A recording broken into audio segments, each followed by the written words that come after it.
In an October 2020 interview with Elle Magazine, Vice President-elect Kamala Harris told a story from her childhood, in which she attended her first civil rights march. She was apparently fussing in her stroller, and when her mother asked, "What do you want?" she replied, "Fwee-Dom." But this story looks like may have potentially been lifted from Martin Luther King Jr. in a 1965 interview with Playboy magazine. Yeah, so back with us to discuss Democratic strategist Jennifer Holdsworth-Karp and Senior Director of Policy at the Conservative Partnership Institute, Rachel Bovard, two of our superstars. Great to see you guys. Thanks for joining us. Good morning. Morning. All right, Rach, we'll start with you.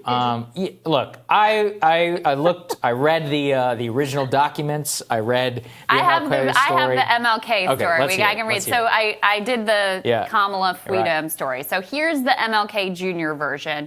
I never will forget a moment in Birmingham when a white politician accosted a little Negro girl, 7 or 8 years old, who was walking in demonstration with her mother. "What do you want?" the policeman asked her gruffly, and the little girl looked him straight in the eye and answered, "Fwee-Dom." She couldn't even pronounce it, but she knew it was beautiful. Well, I believe that, Rachel. I'm not sure I believe the Kamala one. What do you think? Yeah, I have to hand it to Kamala Harris. In a town full of complete fakers, she has completely managed to outdo herself as the cheesemaker. And that was a high bar. This is Washington, the city of like completely inauthentic people. She's managed to pull it off. But I guess my larger question is like, again, how long does this like seal clapping phase last where we just uncritically take all these stories and we're like not questioning them? You know, Joe Biden, we have to believe he like tried to free Nelson Mandela. So nobody really called him on it, right? Like, why would anyone double question it all, Kamala Harris here?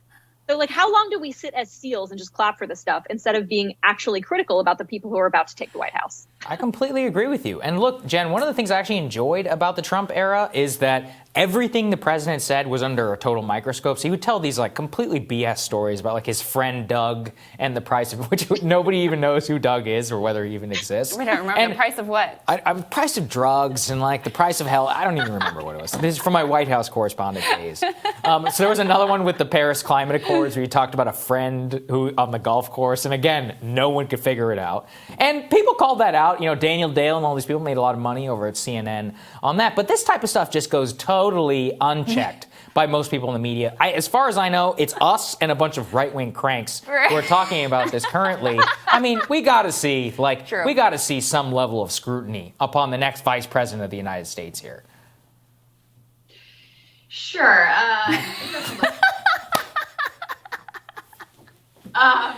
I'm not saying that it couldn't have happened twice. Maybe it did.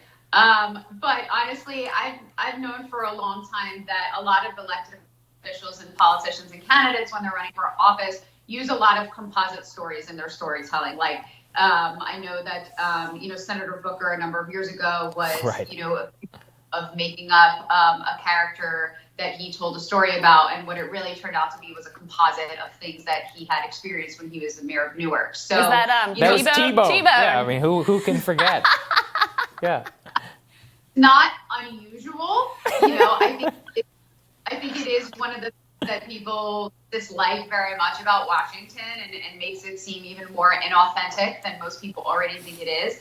And I think that honestly, that if that's the case, then she should just come clean and say, look, I've been using it in storytelling for an extremely long time. Here, by the way, is how I found it. And I have to be honest, I had never heard that story before I started looking into this, right? And I read it this morning. So I'm glad that it's out in the open now. I'm glad people know this story, but I think that we need to learn its real origins here, right? So,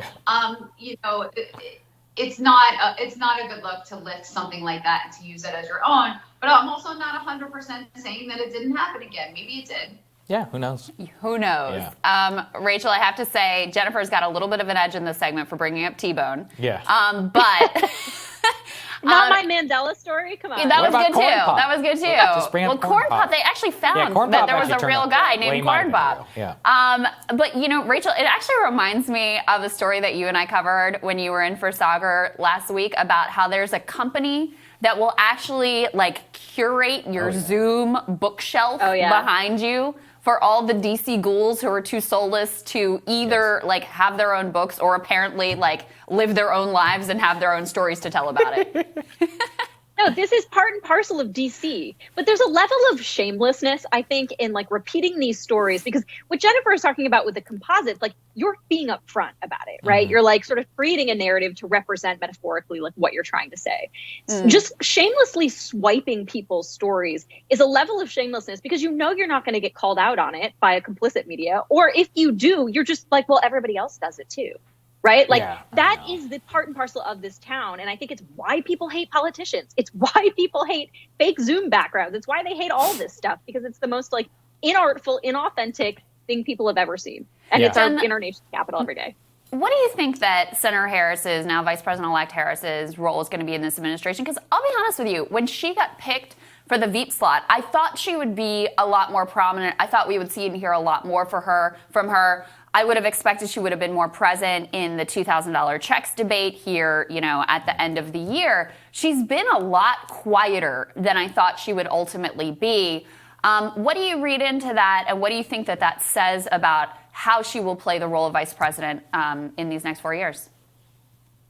One of the things that I think was extremely important to President-elect Biden, then VP Biden, when he was taking on the challenge of selecting a running mate, was to make sure that he had the same relationship with his vice president that he had with President Obama. And it was extremely close, right? And there was not a lot of consternation there. There was disagreement. I think that then VP Biden was extremely honest about some of the things that he disagreed with President Obama on. One of the most notorious was marriage equality. He pushed President Obama on marriage equality. One of the other ones was the bin Laden raid, where President Obama happened to be right about that. And VP Biden at the time was very vocal about the fact that he cautioned quite strongly against the raid, right? So I think that's what President-elect Biden, soon to be President Biden, is looking for in VP Kamala Harris. I think he's looking for a confidant, somebody to tell him very plainly